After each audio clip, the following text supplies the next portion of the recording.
루터의 로마서 강의라고 써진 것 중에 로마서 2장 22절을 저희가 봤었죠. 그래서 우상을 가증히 여기는 내가 신전 물건을 도적질 않느냐. 그래서 이 계명에 사실 우리가 내가 어디 절에 가가지고 물건 훔친 적도 없고 심지어는 교회당의 물건을 훔친 적도 없는데 라고 이렇게 문자적으로 적용을 하면 이 말씀의 본뜻을 여러분은 모르는 거예요. 그리고 문자적으로 성경은 문자로 해석해야 될 구절이 있고 문자로 해석하지 말아야 될 구절이 있어요. 근데 이렇게 생각하시면 돼요. 문자로 해석하지 말아야 될 구절은 우리 옛 본성은 자꾸 문자로 해석하려고 하고, 문자로 해석해야 될 구절은 옛 본성은 자꾸 문자로 해석하기 싫어해요. 예를 들면 그리스도 예수와 함께 내가 십자가에 못 박혔나니, 이건 문자로 해석해야 돼요. 진짜 내가 그리스도와 함께 죽은 거예요. 여기에 자꾸 다른 사족을 붙이면 안 돼요. 불못이 있다 그러면 진짜 불못이 있는 거예요. 그냥 하나님과 멀어진 상태만 불못이다, 관계를 이야기한다, 이렇게 자꾸 은유로 이야기하면 안 되는 거예요. 문자로 해석해야 될 부분은 문자로 해석해야 돼요.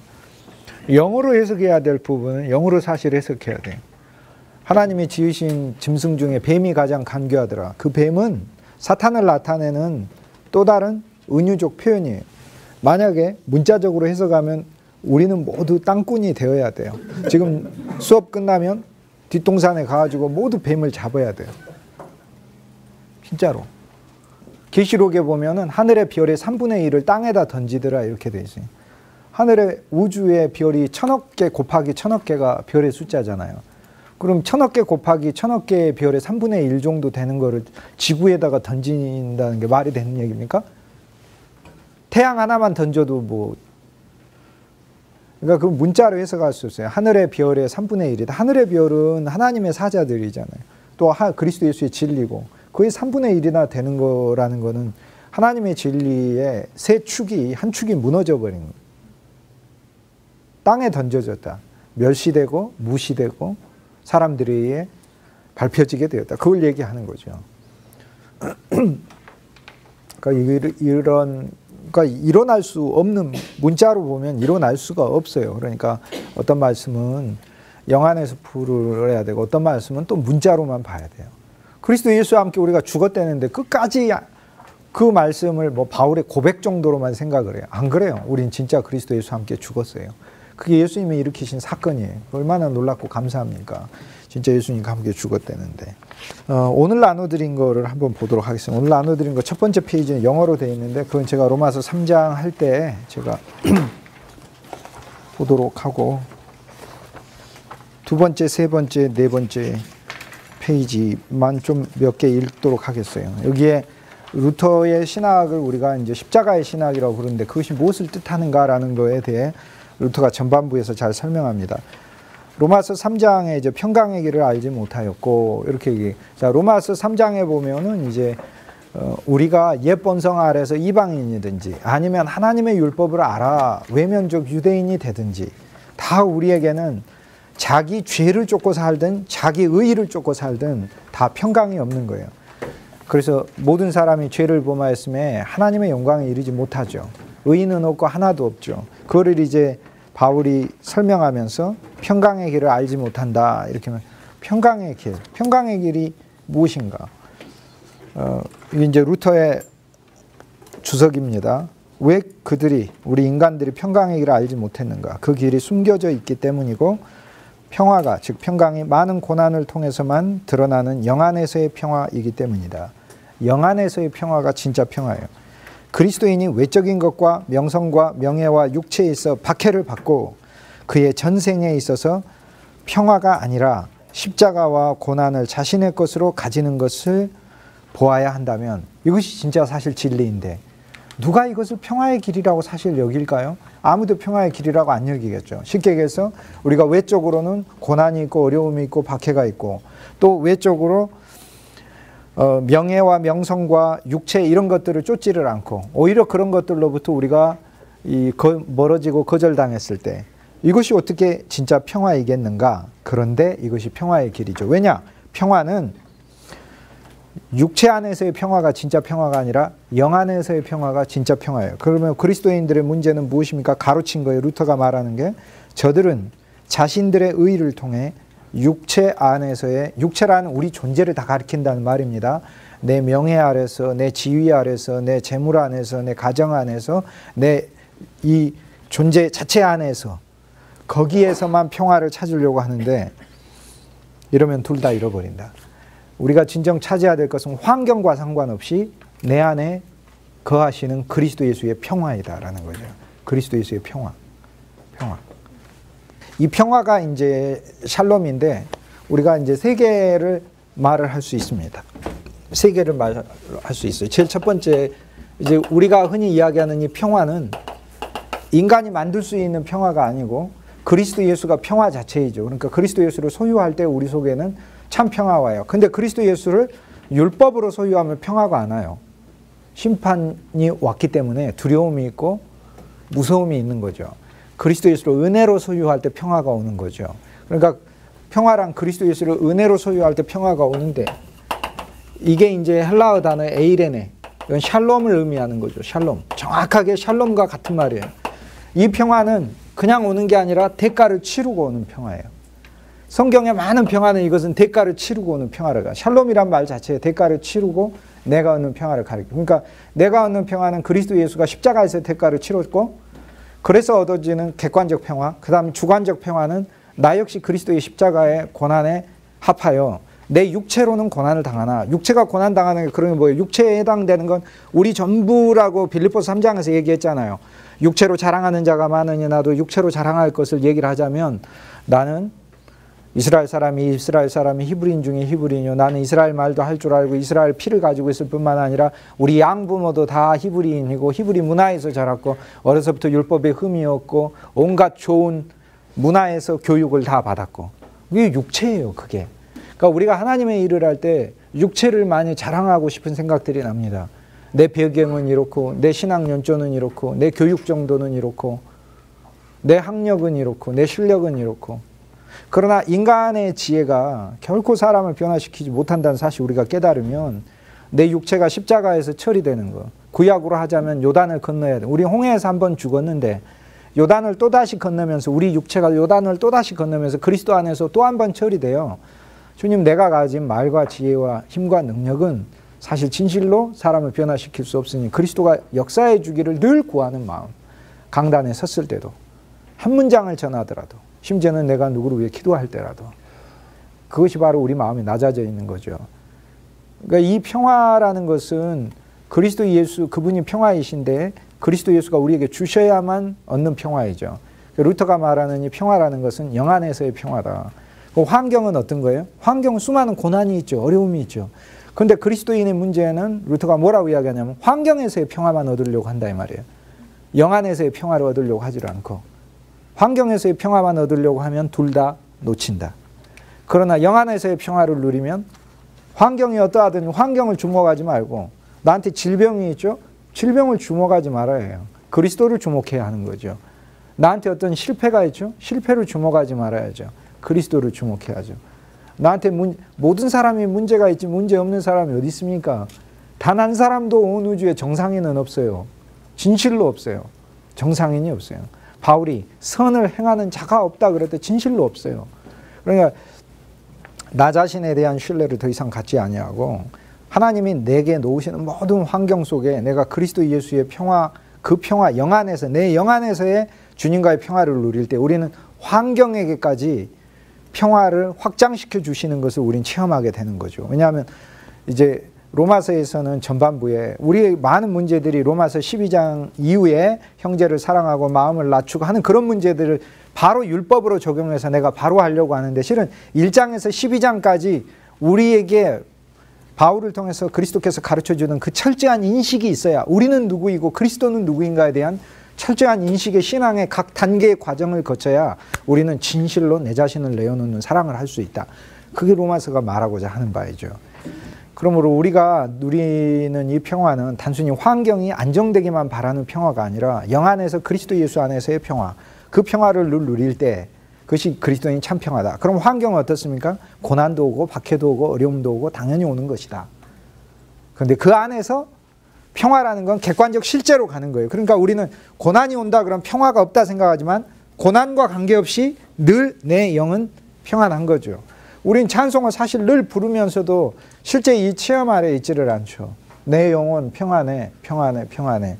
응? 바람과 파도와 풍랑으로 큰 위험이 몰려와도 내 영혼 평안해. 그러니까 루터의 신학, 왜 십자가의 신학이라고 얘기하냐면 하나님의 일생 동안 그리스도 예수를 내가 신뢰할 때 내 영에 늘 평강을 주신다는 거예요.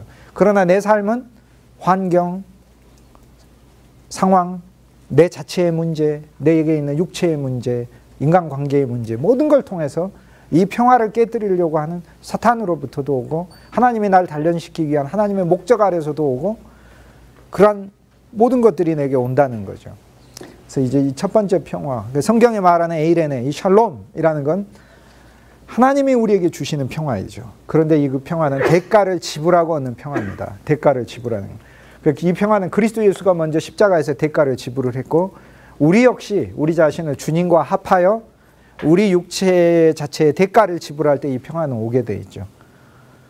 이것이 이제 영 안에서 이제 적용이 돼야 되겠죠. 휘장 안에 들어가 있을 때 그리스도 안에 소망이 있고 그리스도 안에 소망은 우리를 휘장 안에 들어가게 하는데 휘장 안에 들어가니까 휘장은 곧 저의 육체니라. 육체가 갈라져야 휘장 안에 들어가 지성소에 가잖아요. 그러니까 쉽게 얘기해서 그리스도도 자신의 육체가 갈라져 하늘 성소 지성소에 들어가셨듯 우리 자신도 우리가 자랑하는 우리의 것들 즉 휘장이 그리스도 안에서 갈라졌을 때 진짜 참 평화를 누리는 거죠. 이것이 이제 성서에서 말하는 가장 깊은 영적 진리 하나입니다. 그래서 왜 루터의 신학을 십자가의 신학이라고 부르느냐? 그 십자가 안에 영 안에 평화가 있기 때문이라는. 그럼 오늘날 우리들은 주님을 믿어 외면적인 평강, 외면적인 안정을 구하지만 그게 아니라 늘 영 안의 평강을 누리기를 사모해라. 이제 그거를 이야기를 합니다. 평화는 저런 많은 고난들 속에 숨어 있다. 6째 줄입니다. 그렇습니다. 고난 속에 숨어 있습니다. 이 평화를 단지 믿고 그것들을 겪는 자만이 안다. 그러나 저들은 인간들은 믿고자 하지 않고 그리고 경험하는 것도 싫어한다. 즉 고난 속에 평강이 참으로 있다는 것을 경험하는 것을 싫어하죠. 주의 법을 사랑하는 자들에겐 큰 평안이 있으니 그들에게 장애물이 없으리이다. 당신의 율법을 미워하는 자에게만 율법은 장애물이 된다. 앞에서 말하는 것의 모든 원인은 사람들로 하여금 받지 못하게 만드는 교만이다. 하나님을 두려워하는 것은 모든 것을 겸허하게 한다. 그리고 겸손은 모든 선한 것을 받을 수 있게 만든다. 무엇이 겸손이냐? 이건 하나님 내가 진짜 내 힘으로는 할 수 없습니다라고 말하는 게 겸손인 거죠. 오히려 내가 그리스도의 도움 없이 할 수 있습니다. 이것이 교만인 거죠. 율법을 서로 지키겠다고 하는 것도 그리스도 없이 지키겠다고 하는 것, 그것이 교만이라는 이야기예요. 남을 깔보는 도덕적 교만만 말하는 것이 아니에요. 내 자체가 하나님의 계명 앞에서도 높아져 있는 거예요. 내 마음이. 이것이 교만인 거죠. 그러나 겸손은 진짜 내가 할 수 없다는 것은 모든 선한 것을 받을 수 있게 한다. 그들은 교만하기 때문에 어느 것도 이해하지 못한다. 하나님을 두려워하지 않기 때문에 그들은 교만하고 그들이 하나님을 두려워하지 않는 것은 하나님이 그들의 생각과 행위를 인정해 주실 것이라고 주제넘게 생각하기 때문이다. 하나님이 그들 자신에게 의롭고 공의로우신 분으로 나타나시기 때문이다. 이때 그들을 하나님께서 심판하실 때 우리에게서 어떤 옳은 것도 어떤 순수한 것도 발견하지 못할 것이라는 것에 그렇게 고백해야 하는데 주의를 기울이지 않는다. 왜냐하면 하나님의 심판은 매우 세밀하기 때문이다. 하나님 앞에 크지 않게 나타날 정도로 세밀하게 행해지는 것은 아무것도 없다. 불의하지 않을 정도로 그렇게 옳은 것은 아무것도 없다. 하나님 앞에 모든 것이 불의한 거예요. 사실 거짓이 아닐 정도로 참된 것은 우리 인간에게 속한 것 중 어느 것도 없어요. 하나님 앞에서 흠이 없고 불경스러운 것이 없을 정도로 깨끗하고 거룩한 것은 우리 자체에게 아무것도 없다. 그들이 이 사실을 명심한다면 그들은 확실히 하나님에게서 개인의 평가를 추구해서 하나님께서 그들의 눈에 의롭고 참된 것으로 보이는 것을 심판하지 않고 저주하지 않게 즉 특별한 호의로 그들의 더러운 것을 깨끗한 것으로 간주하시게 할 것이다. 그들이 하나님을 두려워했더라면 그리스도만이 그리고 그의 의요 진리가 하나님에 의해 심판될 수 없다는 것을 알았을 텐데 이 모든 것이 영원하기 때문이다. 하나님께 찬송과 영광이 있기를. 하나님께서 우리에게 이 모든 것을 그리스도 안에서 그리고 그와 함께 선물로 주시어 우리가 그리스도를 통해 의롭고 진실한 자들이 되었으며 심판을 면하게 해주셨다. 그래서 우리는 우리의 것 안에서 항상 하나님 앞에서 두려워하는 마음으로 있어야 한다. 자, 이제는 우리의 것 안에, 우리가 우리의 것이라고 부르는 것 안에서 사실 내가 하나님 앞에 자랑할 수 없다는 것을 하나님 앞에 늘 보여야 한다는 것이죠. 여기서 조금만 더 얘기를 해보면, 성경이 말하는 평화, 이 비슷한 단어들이 여러 개가 있는데 이 평화, 에이레네, 헬라어로는 에이레네, 히브리어로는 샬롬이죠. 히브리어는 샬롬. 여러분은 어쩐지 모르겠지만 저는 태어나자마자 한국인임에도 불구하고 히브리어를 제일 처음 사용하기 시작을 했습니다. 놀랍지 않습니까? 할렐루야, 아멘. 그게 히브리어죠. 뭐예요 그게? 웃으라고 얘기를 했는데 안 웃어요. 히브리어를 막 했다고 하니까 아주 고급 유창한 히브리어래. 그게 아니라 할렐루야, 아멘. 그 히브리어지 뭡니까? 할렐은 기뻐, 기쁨. 할렐, 힐라리우스, 영어에도 힐라리우, 기쁘다. 루는 히브리어에서 유라는 말이에요. 야는 여호와, 여호와를 기뻐하라라는 거예요. 느헤미야 8장에 보면 우리의 힘은 여호와를 기뻐하는 데서 나온다 그래요. 내가 왜 힘이 없는가? 우리가 눈에 보이는 걸 기뻐하면 되게 좋죠. 다 이 사람이 있으니까, 이것이 있으니까 기쁘고, 이것이 있으니까. 그런데 우리 그리스도인의 그 기쁨은 믿음 안에서 받을 때, 제가 하나님이 내게 주신 것이다 이렇게 받을 때 기쁘지만, 본질적으로 성경은 하나님을 기뻐할 때 여호와를 기뻐하는 거죠. 그리스도 예수, 하나님의 충만이신 그리스도 예수. 오늘날 우리에게 하나님은 그리스도 예수 안에 충만히 담겨서 오셔요. 단 0.001%도 그리스도 바깥에 하나님은 없어요. 그리스도 안에 계신 그 하나님의 충만, 그 그리스도 예수를 내가 기쁨으로 누릴 때 그게 내 기쁨의 근원이 되는 거죠. 그래서 이것은 그리스도가 우리에게 주셔야만 하는 것이죠. 할렐루야, 루는 너란 뜻이고 야는 하나님이란 뜻이니까, 여호와란 뜻이니까 여호와를 기뻐하라라는 말이에요. 그러니까 할렐루야 하면 아멘으로 받아야지, 할렐루야를 할렐루야로 받는 것은 잘못된 말이에요. 왜냐? 여호와를 기뻐하라 그랬더니 여호와를 기뻐하라, 이건 계속 싸우자는 얘기죠. 이거는 계속. 그러니까 여호와를 기뻐하라 그러면은 아멘으로 내가 반드시 받아줘야 되는 거예요. 한번 해보도록 하겠습니다. 할렐루야. 아멘. 저한테 해보세요. 할렐루야. 아멘. 이렇게 받아줘야 되는 거예요. 근데 할렐루야인데 할렐루야로 받으면 마감이 안 돼버렸어요. 여호와를 기뻐하라 했더니 당신이나 기뻐하시오 이렇게 돼버린 셈이 돼버리는 거예요. 그래서 아멘으로 받아야 한다. 어쨌든 첫 번째 평화는 내가 만들 수 없는 평화예요. 이 평화는 다 그리스도가 주셔야 돼요. 여러분 주례하실 때 둘이 서로 행복하게 사십시오 막 이러고 주례하죠. 율법을 막 선포하잖아요. 어떻게 율법을 선포해서 인간이 그 율법 아래 행복한 가정을 이룹니까? 하나님께 도움을, 하나님이 지켜줘야 그것이 온전한 것이다. 은혜를 사모하고 하나님의 도움을 갈구하게끔 해줘야 하는 거예요. 우리 자신에게서 난 것은 우리가 계명을 몰라서도 죄를 짓지만 계명을 알아서 내 노력으로 지킬 수도 없는 거예요. 이것은 그리스도가 개입해서 이 계명을 나로 하여금 지킬 수 있게 해주실 때 내가 지킬 수 있는 것이에요. 그리고 이 계명을 실은 그리스도와 내가 연합하여 합력하여 같이 이 계명을 모든 선으로 지켜나가려고 할 때도 내가 이 계명을 사랑할 수 있는 마음을 주님이 주셔야 되는 거죠.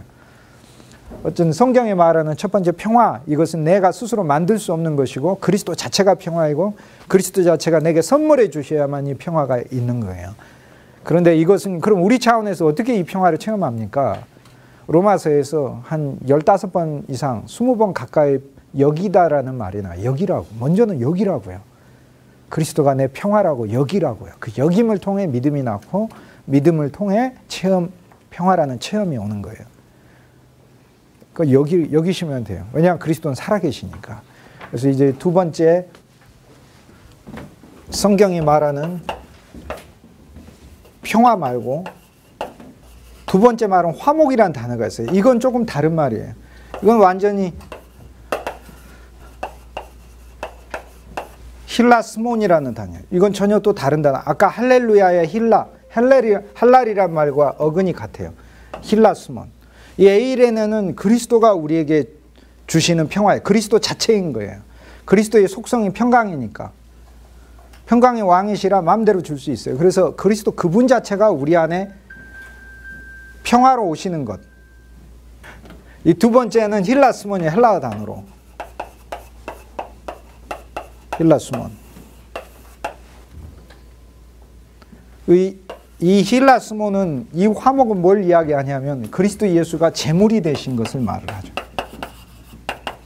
이것은 살아계신 그리스도가 우리에게 주시는 걸 말하고, 그리스도 예수가 제물이 되셔서 화목제, 제물이 되셔서 하나님과 우리와의 관계 자체가 늘 화목한 것. 이것이 성경이 말하는 또 하나의 화목이에요. 자, 그렇다면 자, 우리 자신에게 첫째 뭐가 필요합니까? 샬롬이 우리 속에 필요하죠. 살아있는 샬롬이 필요하고, 두 번째 나와 하나님, 나와 이웃, 나와 목사님과, 나와 장로님과, 나와 집사님과, 나와 이웃과, 나와 동료들과 힐라스몬이 필요해요. 그 가운데 제물이, 화목의 제물이 되시는 그리스도가 필요한 거예요. 그러니까 이것이 두 번째 성경이 말하는 화목이라는 힐라스몬은 그리스도가 제물로 있을 때 필요해요. 이것은 어떻게 해서 얻어질 수 있습니까?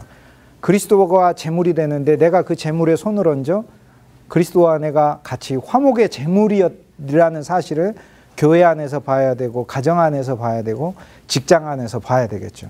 그 비전을 열어주시면, 아, 나는 주님의 화목의 제물인 존재구나. 나는 이곳에서 그리스도는 나를 통해 화목을 이루시기를 원하시는구나.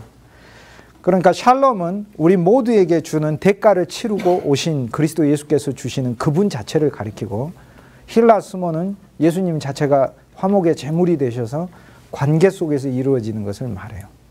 이것이 힐라스모니. 그래서 우리는 이 예수님 때문에, 이 화목 때문에 늘 기뻐요. 하나님께 나아갈 때도 두 번째 때문에 기뻐요. 내가 환난 중에 기쁜 것은 첫 번째 때문에 기쁜 거예요. 왜? 그리스도가 내게 샬롬으로 와 있으니까. 근데 세 번째, 성경이 말하는 놀라운 게 하나가 있어요. 이것이 화해라는 말이 하나가 있는데, 이 화해라는 말은 헬라어로 카탈라게라는 단어예요. 어디에서 나오냐면 고린도후서 5장에 나와요. 5장 21절 같은 말씀. 19절에서 21절. 계속해서 여러 번 반복해요. 근데 이 단어는 사실 화목이라고 되어 있지만 그냥 화해라고 하는 게 맞아요. 이건 뭐를 의미하냐? 카탈라게는, 카타는 카탈로그, 붙어있다는 뜻이고, 라게는 교환한다, exchange라는 거예요. 헬라어 단어가. 그러니까 교환하는 거예요. 교환하는데 내가 이 사람한테 주고 저 사람은 나한테 줬는데 준 것이 서로 그에게 붙어있다는 얘기예요. 떨어지지 않고. 쉽게 얘기해서 세 번째, 이것은 내게 있는 게 그리스도께 건네지고 그리스도께 있는 게 내게 건네지는 화목을 가리킵니다. 교환이에요. 품성의 교환. 내 모든 인간적인 것, 육체적인 것은 그리스도께 속하게 하고, 그리스도 안에 있는 모든 것은 내게 와서 섞이는 화목. 섞이는 화목. 자, 이 화목은 그리스도와 우리와의 관계에서만 있는 것이 아니고 그리스도를 통해 하나님과 우리가 있고, 그 다음에 세 번째, 성도 간에 있어야 되겠죠. 짐을 함께 나눠주고 섞여야 되겠죠. 그죠? 근심과 염려를 함께 나눠주고 기쁨과 즐거움들을 함께 기뻐해주고, 그죠? 그걸 통해 세 번째 화목이 오는 거죠. 그래서 이 성경이 평화, 화목, 화해 이 단어들을 계속 이렇게 쓰지만 이 속에 담겨있는 의미는 본질적으로 그리스도 예수 안에서 우리가 체험될 수 있는 부분은 약간씩 다르다. 그의 행위에 대해 반박을 받고 그의 계획이 과소평가받는 것, 우리는 우리 행위가 비난받는 것을 진짜 원하지 않아요. 그만큼 우리가 우리 자신에 대해 높게 생각하기 때문에 그래요. 근데 하나님께서 누가 날 비난했을 때 내 마음이 정말로 괴롭다는 건, 내가 그만큼 부족하기 때문에 괴롭다는 게 아니라 저 인간이 나를 비난한다는 사실 때문에 괴롭다는 것은 다른 한 면에서 내가 얼마나 높아져 있는가를 가르쳐 주는 것이죠. 우리는 저 인간이 나를 비난하는 것 때문에 괴로운 것보다 저 인간이 나를 비난하는 것 때문에 내가 괴로워한다는 사실 자체가 내게 괴로운 것이 돼야 돼요. 내가 왜 이 정도로 높아져 있는가? 그것이 괴로운 것이에요. 내가 그리스도 예수를 생명으로 누리고 나의 구주, 나의 모든 것으로 누리는데 여전히 내가 아직 높아져 있다는 사실이 하나님 앞에 괴로운 거예요. 그가 비판하기 때문에 괴로운 게 아니라 용서가 되지 않기 때문에 괴로워. 용서를 못해서 괴롭다라는 그런 단순한 의미가 아니고 용서를 해야 하는데 용서하는 그 마음이 그리스도 예수 안에서 넉넉하게 나오지 않는 내 자신에 대해서 하나님 앞에 괴로워하는 것이죠. 이 괴로움은 놀라운 괴로움이 되죠. 우리를 더 발전시키는 괴로움이 되죠. 만약 어떤 자가 나를 가르치라, 내가 다른 것을 기꺼이 하고자 한다 말하며 자신을 열어서 늘 그렇게 생각하고 자신의 생각을 고집하지 않는다면 그는 얼마나 복된 자인가. 전 살면서 이런 걸 한 번도 체험을 못 해봤는데 앞으로 이렇게 체험을 해봐야 되겠어요. 이게 제가 세상에서 참 교만하다는 말을 진짜로 그 농담으로 생각하는 분인데 제가 실례를 하나 들어드릴게요. 여러분은 어쩔지 모르겠는데 저는 초등학교 6년 유치원을 안 다녔어요. 집안이 가난해서. 초등학교 6년, 중학교 3년, 고등학교 3년, 대학교 4년, 총 몇 년인가요? 뭐 이게 16년 동안 저는 단 한 번도 수업 시간에 질문해 본 적이 없어요. 초등학교 때도 6년 동안. 왜 질문 안 했느냐? 첫째, 나는 모르는 게 없어. 둘째, 서로 생겨도 선생님이 모를 것 같아. 그 정도로 교만해.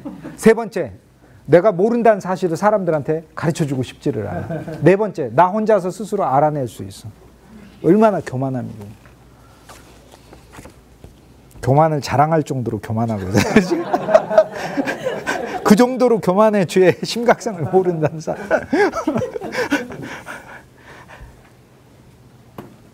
우리의 생각과 의지의 교만은 너무 깊이 자리를 잡고 있다. 어느 누구도 모든 관점에서 이 패스트, 이 죽음의 역병에서 자유롭지 않다. 이거를 성경 말씀에도 그러고 봐요. 자, 구약에 있죠. 야, 이스라엘 백성들 어리석다. 여호와의 길로 행하지 아니하고 여호와의 길이 아니라 여로보암의 길로 행하였구나. 참 어리석다. 그러니까 우리는 여호와의 계명을 잘 지킵시다. 얼마나 교만해요. 우리가 구약 시대에 있었다라면 우리도 똑같이 가는 거예요.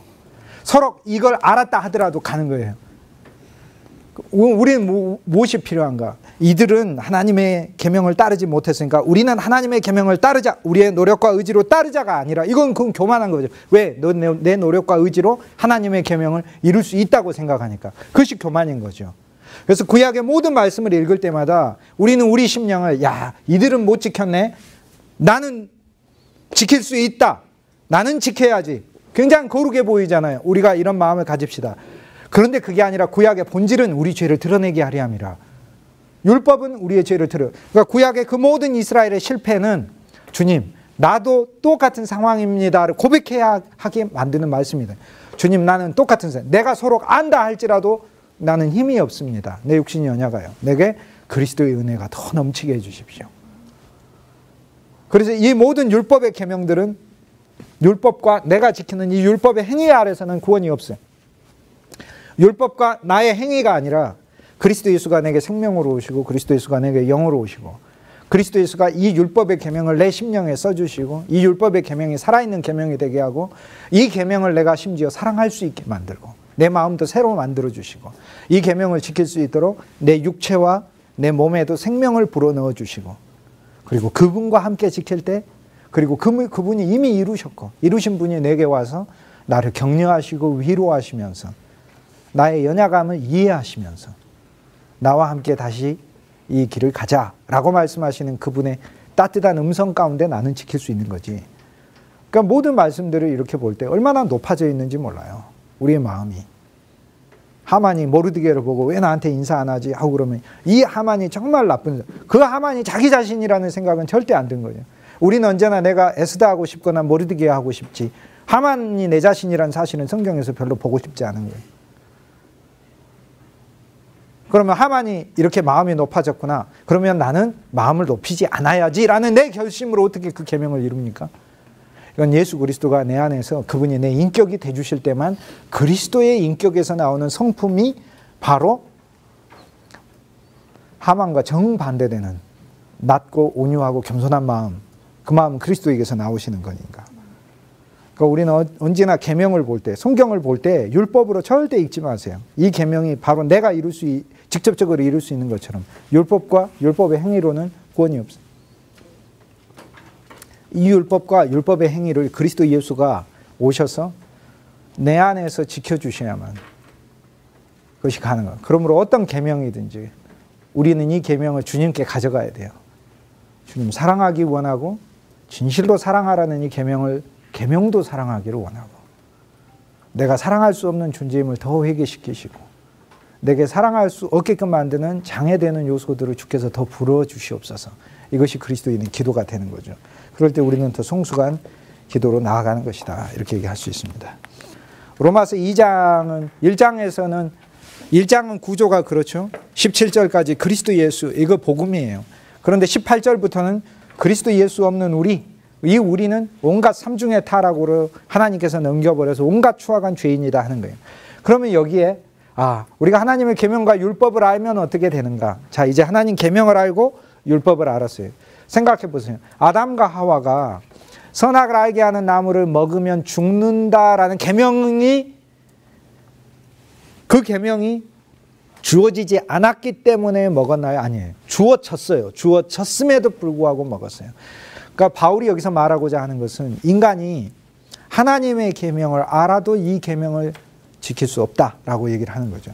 그래서 우리가 하나님의 계명을 알아, 그 계명을 알고 그 계명을 문자로만 이해하고 자기의 육체로, 자기 힘과 자기 능력으로만 지키려고 하고, 예수님을 믿기는 믿되 십자가에서 2000년 전에 그냥 내 죄 용서해 주시는 정도로만 예수를 믿고, 그 예수 그리스도가 내 안에 지금 살아계시고 생명으로 계시고 영으로 계시고, 내가 그 그리스도 예수를 통하여 하나님의 모든 말씀들이 그분이 내 안에서 성취하신다는 그리스도의 사역을 내가 믿지 않은 채 그냥 2000년 전에 예수님은 내 죄 위해서 죽으셨던 잠깐 그런 정도로만 믿으면서 나머지 성경의 모든 계명들은 내가 직접적으로 지켜나가려고 하는 가증스러운 율법인이 되어 있다 이 말이에요. 그 율법인이 보이는 그 행태에 대해 로마서 2장에서 바울이 얘기하고 있는 거예요. 그러니까 우리가 하나님의 모든 계명을 모르고, 예를 들어 하나님의 계명을 모르고 하나님의 계명으로부터 멀어져서 우리에게 온갖 타락한 존재가 되었다. 1장에서 얘기하니까 우리가 질문한 거예요. 그러면 하나님의 계명을 우리가 알면 어떻게 됩니까?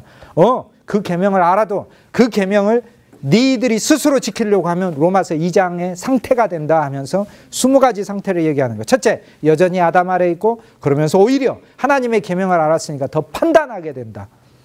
더 판단하게 된다. 그 계명으로. 심지어는 그 계명을 자기에게 기준 삼아서 판단해야 되는데 남을 판단하게 되는 거죠. 선악과로 살게 되고, 판단하면서도 악한 일을 하게 되고, 1절에 나오죠. 그 다음에 자기 고집을 회개치 않게 돼요. 오히려 회개치 않게 돼요. 그 다음 자기 이익으로 하나님을 믿게 되고 불의를 쫓게 돼요. 참 선이신 그리스도 예수를 추구하지 않고 그리스도만 빼놓고 성경을 읽고 그리스도만 빼고 그리스도의 은혜만 아닌 것을 성경에서 찾고자 해요. 오히려 알면서도. 율법, 즉 문자의 계명을 의지하고 더 뛰어난 것을 배우기는 배우나, 그리고 지식과 진리의 규모도 어느 정도 외적으로는 갖추어져 있어요. 그럼에도 불구하고 다른 사람을 가르치기는 좋아하고, 특히 4가지 역할을 우리 종교인들은 하게 되죠. 저와 여러분들은 하고 있습니다. 이미. 소경의 인도자요. 소경은 종교인이고 어둠의 빛이요. 세상에서 우리 그리스도인은 어쨌든 기독교는 빛이에요. 그리고 어리석은 자의 훈장이요.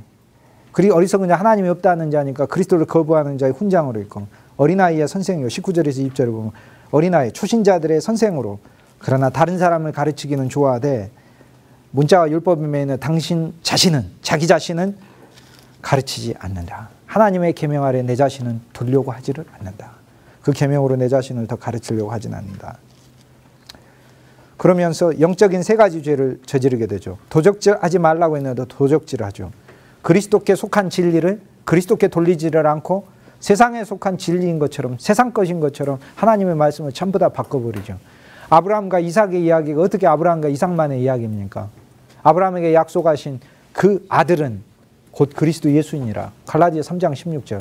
아브라함에게 많은 자손이라 약속하지 않고 오직 한 자손이라 약속하셨으니 이 자손은 곧 그리스도 예수니라. 써져 있잖아요. 그런데 구약에서 다 읽으면서도 예수 그리스도만 빼고 읽는 거예요. 그리스도께 속한 걸 그리스도에게서 도적질하는 거예요. 그러니까 이 도적질. 그 다음에 양떼를 도적질하게 되죠. 우리가 율법으로 살면. 모든 양떼는 자기 양이 아니에요. 그리스도의 양이지. 예수님이 네 양을 먹이라 그랬습니까? 내 양을 먹이라 그랬습니까? 내 양을 먹이라고 그랬죠. 목회자들에게 하나님께서 목양할 수 있도록 양을 맡겨주신 것이고 이 양들은 그리스도의 것인 거예요. 자기 개인 소유가 아니고. 우리가 이 사실을 알면 우리 목양에 있어서 우리 스스로의 짐을 더 덜고 우리가 하는 일이 무엇인지 정말로 알 수 있겠죠. 그리스도 예수는 문이죠. 문을 통해 들어오지 않은 자는 전부 다 문을 통해 들어오지 않은 목자는 목자가 아니고 강도라고 그랬잖아요. 그리스도의 문에는 보혈의 문이요 십자가의 문이요 그 문을 통해서 그리스도 예수를 통과하며 그런데 오늘날 기독교 안에는 담을 넘어온 자들이 너무 많다. 예수님이 그렇게 얘기하죠. 요한복음 10장에 그렇게 얘기하시잖아요. 영적으로 음행한다 하는 것은 오늘날 하나님의 말씀에 온갖 세상의 가증한 교훈들을 다 놓아서 철학 강의인지 문학 강의인지 역사 강의인지 전혀 알 수 없게 아니면 세상의 도덕 강의인지 성공학 이야기하는 것인지 전혀 알 수 없게 그리스도인의 참 평화는 내 삶에 어떠한 고난이 와도 내 속에 흔들리지 않는 예수 그리스도의 영안의 평화인데 우리가 구하는 것은 정작 생활의 평화를 구하고 있으니 우리가 정말 외면적인 문자와 겉으로 드러난 것에만 집중하는 그런 외면적 유대인이 아니고 무엇이 되겠어요? 그거를 바울이 2장에서 철저히 이야기합니다. 그러니까 우리가 하나님의 계명을 알아도 이 계명이 우리 안에 그리스도 예수가 우리가 믿음이란 건 그리스도 예수가 우리 안에 살아계신다는 걸 믿는 거예요. 우리 안에 살아계시던 뭐하러 살아계시는 거예요? 통치하면서만 계시는 게 아니라 그분은 종으로도 계시고 그분은 생명으로 계시고 영으로 계신다는 걸 믿는 게 그게 믿음이죠. 그런데 이 그리스도 예수 그분의 살아계심을 내 안에서의 살아계심을 믿기보다 그냥 2000년 전에 계셨다라는 걸 믿고 그 다음 할례를 강조하고 할례가 외적인 표징들 외적으로 나타나는 것 그것도 표징을 유대인은 표적을 구하잖아요. 실제로 구하는 게 아니라 늘 표징을 구해요. 하나님은 우리에게 서로 물질의 부를 주실 수가 있어요. 그러나 하나님 우리에게 주시는 물질의 부는 표징일 뿐이에요. 실제가 아니에요. 무엇의 표징이에요? 참다운 부의 표징이에요. 그 이야기는 물질의 부는 표징일 뿐이에요. 물질의 부를 통해 참다운 부를 추구하라는 하늘의 보화를 쌓으라는 하나님의 음성일 뿐인 거예요. 오병이어 기적을 행하시고 만인을 먹이신 다음에 뭐라고 말씀하셨어요? 떡을 먹어야 한다. 떡을 먹인다. 이건 기적이 되지만 이건 표적이라. 너희가 떡을 먹었는데 이것을 먹음으로 너희가 본질적으로 알아야 될 것은 너희가 하늘에서 내리는 산떡을 먹어야 한다는 것을 깨달으란 얘기잖아요. 그러니까 우리 그리스도인들이 진짜 구하는 것은 서로 하나님이 내게 물질적인 부를 주셨다 하더라도 물질적인 부는 보이지 않는 영적 부의 표적일 뿐이에요. 그런데 우린 물질적 부를 실제로 알고 있잖아요. 실제가 아니에요. 물질적 부가 실제가 될 수 있는 단 한 가지 방법은 있어요. 그 부 안에 그리스도가 계실 때. 왜? 그리스도만이 실제이므로. 그리스도가 더해지면 그 물질적 부도 실제가 되는 거죠. 그리고 2장에 있어서는 우리가 하나님의 계명을 알아도 우리 혼자의 스스로는 위선적인 신앙인 알면서 규모도 갖추고 지식도 배우고 뭘 알지만 그러나 여전히 사람들 앞에 높아져서 판단하고 그러면서 실패하고 선생하면서도 여전히 내 안에 남아있는 하나님의 것을 진리를 온전히 사람들에게 전파하지도 못하고 문자에 매여 있고 외면적인 육체의 할례에 매여 있고 왜 할례를 이야기하나? 할례는 진짜 유대인들에게 자랑스러운 거. 첫째, 이방인은 안 받는 거죠. 두 번째, 이 할례는 아무나 또 못 받았어요. 성경에는 8살 이상 받으라고 했는데 잘 안 받아요. 그리고요, 할례를 랍비들이 나중에 어떻게 하냐면 할례를 받아야 아브라함의 자손이 되는 표가 되니까 랍비들이 잘 안 줘요. 랍비들이 돈을 받고 나서야 할례를 주기도 하고 그래요. 그리고 믿음이 없어도 또 할례를 못 받았던 거고 내가 할례를 받아야 된다는 믿음이 없으니까. 근데 할례를 받으면 이것이 또 너무나 큰 표징과 자랑이 돼 있는 거예요. 그러니까 유대인들을 보면 할례 받은 사람이 10명에 1명, 2명 정도밖에 안 되는데 바울 시대 때 그래서 바울은 이야기하는 거예요. 나는 할례 받은 자다. 근데 8일 만에 할례 받은 자는 100명에 1-2명도 안 돼요. 얼마나 자랑스러운 거예요. 근데 그리스도 안에서 이런 거 배설물이다. 왜? 육체의 할례는 표징이다. 표징이라는 말은 참 할례를 가리킨다는 것이다. 반지가 결혼을 나타내듯 육체의 할례는 표징이다. 오늘날 우리가 외적인 제도와 여식들이 그리스도 예수의 실제라고 착각을 한다면 우리는 진짜 오해하고 있는 거죠. 그것은 그리스도 예수를 나타내는 것일 뿐이지 그리스도 예수는 본질상 실제로 따로 있다. 이게 로마서 2장에서 바울이 말하고자 하는 바입니다. 로마서 2장을 읽으면서 저는 개인적으로 이 로마서 2장을 교부들이 읽는 그 교부들의 영 그리고 루터의 정신으로 이렇게 읽을 때 내가 성경을 아무리 많이 알아도 이것은 결코 내 힘으로 지킬 수 없구나라는 사실을 깨달아 이미 저 자신에 대해 포기했어요. 포기해버렸어요. 그냥 내가 할 수 없는 일이라. 그래서 매 순간 하나님의 은혜를 구하게 되는 거예요. 매 순간. 그렇다면 아무것도 안 하는 것인가? 아니에요. 이 믿음의 힘이라는 게 있죠. 왜? 믿음의 힘은 그리스도가 하시는 거기 때문에 내가 어떤 일을 했을 때 나는 이 일들이 그리스도가 하시는 것으로 그분이 사용하고 있는 현재형도 믿고 앞으로 사용하실 것이라는 미래형도 믿고 있어요. 그리고 서로 내가 하는 일이 어리석다 할지라도 이것을 그분의 선으로 바꾸실 것이라는 그분의 역사도 믿는 거죠. 그러니까 오히려 자유가 주어진 거죠. 어떤 일이든지 내가 정말 자유롭게 할 수 있는. 그런데 하면서 나는 내 자신을 신뢰하지 않는 거죠. 그리스도를 신뢰하는 거죠. 로마서 1장을 통해 인간은 자기 죄를 짓는 인간이다. 로마서 2장을 통해 자기의가 무엇인지 우리가 가르쳐줘요. 이제 자기의란 뭡니까? 계명을 알고 내가 이 계명을 막 지켜나가려고 해보는 것이 바로 자기의예요. 그러니까 인간은 자기 죄로 살든 자기의로 살든 이렇게 사는 거예요. 그런데 둘 다 그리스도인이 아니라는 거예요. 그게. 자기의로 살면은 겉으로는 아주 모범적으로 보일 수는 있겠어요. 그러나 그리스도인은 아니다. 그러므로 우리가 자기 죄로 살든 아니면은 자기의로 살든 자기의도 불법이에요. 자기의랑 계명을 놓고 자기가 직접적으로 지켜봐서 자기 힘과 자기 노력으로 예수를 믿으려고 하는 걸 말하니까. 근데 그게 아니라 그리스도를 나의 의로 늘 삼는다는 거예요. 이건 놀라운 거죠. 그러니까 언제나 모든 일에 있어서 그리스도를 내 의로 보면서 그래서 바울이 로마서 2장에서 2장까지 하나님의 계명을 안다 할지라도 우리에게 이 계명을 지킬 만한 힘이 없다. 그 정도로 우리가 타락해 있다. 그 계명을 알아도 오히려 나는 판단자가 되고 오히려 나는 위선자가 된다. 내게 필요한 것은 무엇인가? 그분이 내게 영으로 오시고 생명으로 오시는 것. 이것만이 필요한 것이 이걸 얘기하죠. 이제 3장은 제가 지난 시간 말씀드렸듯 로마서 3장에 가면 우리가 질문을 하게 되죠. 그러면 율법이 무익하단 말입니까? 즉 하나님의 계명을 지키는 내가 지키려고 하는 그 삶. 그럼 우리 육신적으로 유대인 된 우리에게 장점은 무엇입니까? 바울이 장점을 말을 하긴 해주죠. 마가복음 10장에 예수여 나를 불쌍히 여기소서. 여기서 나온 기도가 끼리에 엘레이손. 그 수도사들은 늘 끼리에 엘레이손을 입에다 달고 살았어요. 주 예수여 나를 불쌍히 여기소서. 주 예수님이 나를 불쌍히 안 여기시면 어떻게 해야 됩니까? 난 참 불행하잖아요. 그러니까 날 늘 불쌍히 여기소서. 죄 가운데 있을 때도 불쌍히 여기고 언제나 불쌍히 여기고. 두 번째 기도에는 사도행전 7장 주 예수여 저들의 죄를 용서하옵소서. 스데반의 기도. 세 번째 주 예수여 어서 오시옵소서. 마라나타. 그래서 이 세 개의 기도는 하나는 내 자신에게, 하나는 이웃에게, 하나는 그리스도께 향하는 기도입니다. 근데 주 예수여 어서 오시옵소서는 언제나 현재적 기도예요.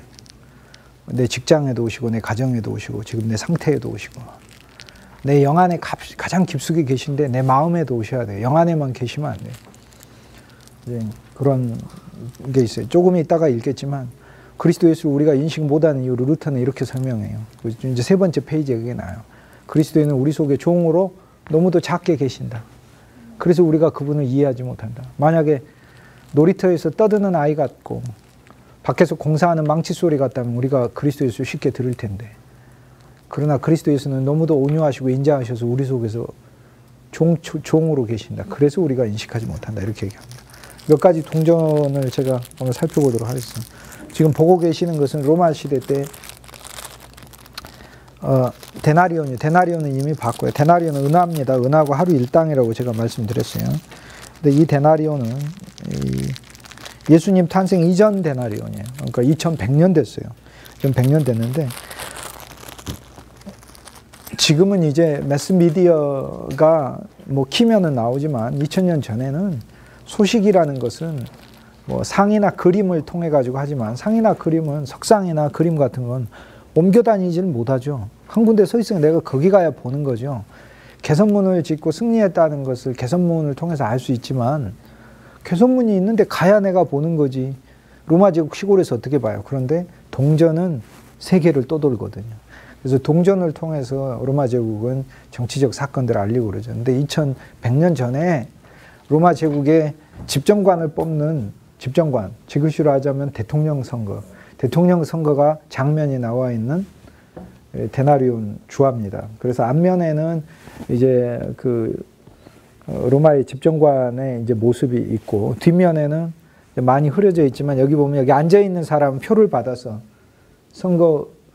선거관리위원, 그 다음에 뒷사람 표를 받고 앞사람은 투표를 하고 있는 거예요. 그래서 조개 표를 받아가지고 가표, 부표를 던지는 장면입니다.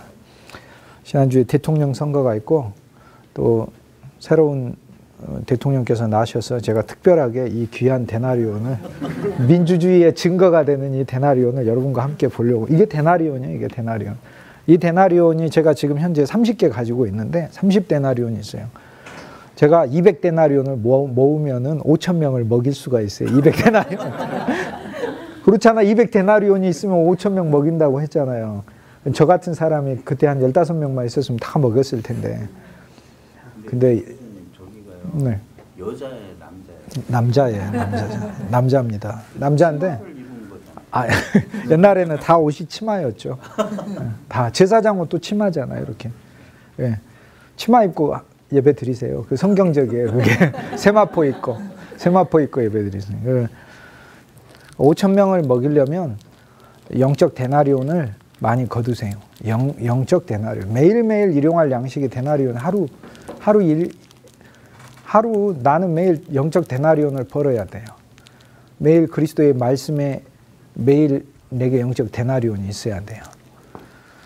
말세가 되면은 한 데나리온 하루 일당이 요한계시록에 뭐라고 나오냐면 말세가 되면은 인을 떼가지고 세상에 하나님께서 멸망시킬 때 계시록의 종말의 시기에 보면 한 데나리온에 밀은 한 대, 보리는 석 대래요. 그러니까 한 데나리온이 하루 일당이란 말이잖아요. 그러니까 만약에 오늘 우리 인플레이션이 어느 정도까지 올랐느냐, 우리가 열심히 일했는데 우리가 돈을 10만 원, 20만 원 하루 일당으로 받았어요. 그런데 내가 슈퍼마켓에 가가지고 10만 원 내니까 주는 게 밀 한 대 요만큼 주는 거다 이 말이에요. 그 정도로 올랐어요. 꼭 그렇지는 않잖아요. 우리가 10만 원 갖고 그래도 마트에 가면은 참외도 담고 뭐도 담고 뭐도 담고 막 많이 담잖아요. 그죠? 근데 그 정도로. 그거는 뭐를 의미하겠어요? 첫째, 물가가 그만큼 치솟았다, 폭등했다, 살기가 어렵다. 그렇죠. 경제적인 거. 그런데 성경은 육적인 것만 말하는 게 아니라니까. 밀은 하나님의 말씀의 가치를 말해요. 그런데 그 말씀의 가치가 사람을 그렇게 굶주리게 할 정도로 그 영적인 영양소를 그리고 영적인 그 풍성함을 잃어버렸다. 그런 얘기예요. 어쨌든 제 19대 대선 그 역사적인 그 우리가 과정을 거쳐왔기 때문에 특별히 이걸 보니까 옛날부터 민주주의가 있었구나. 이 동전을 통해서 이제 그때 말하고자 하는 바는 그때 새로운 집정관이 탄생했다. 이런 투표를 통해 가지고 탄생했다. 이게 이제 그걸 얘기를 하려고 하는 거죠.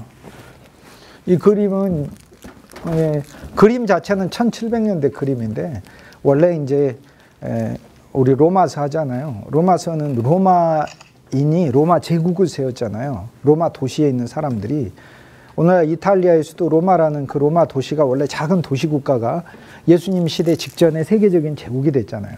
근데 작은 도시 국가였을 때 로마에 처음 세웠던 로마의 사람들은 로마의 초대 왕은 이제 로뮈루스인데 그 다음 왕 2대 왕 뭐 이렇게 되면서부터 로마시가 커지려고 하는데 인구가 많아져요. 우리가 지금 고령 사회가 돼서 젊은이들이 새로 많이 이렇게 점점 그 세대 수가 줄어드는 게 큰 문제죠. 1970년에 얼마 태어났는지 아세요? 100만 명 태어났어요. 1970년 출산율이. 작년에 얼마 태어났는지 아세요? 작년에 43만 명이 태어났어요. 로마가 초기에 이제 그 인구가 현격히 부족했어요. 부족하니까 옆에 이제 그 사비네라는 왕국이 있었어요. 그래서 그 사비네라는 왕국에 침공을 해서 잔칫날에 초대를 받았는데 로마 병사들이 그 여자들을 다 데려가 버립니다. 이렇게 데려가 버리는 이 장면들이 나옵니다. 그러니까는 로마가 다 데려가 버리니까 아내 삼아요. 아내 삼아서 그래서 로마가 번성하게 돼요. 근데 이 사건이 일어나니까 이제 있을 수 없는 일을 벌였다 해서 이제 사비네 왕국이 로마를 침공합니다. 로마를 침공하는데 이제 로마는 이제 성문을 걸어 잠그고 이제 싸우는 거죠.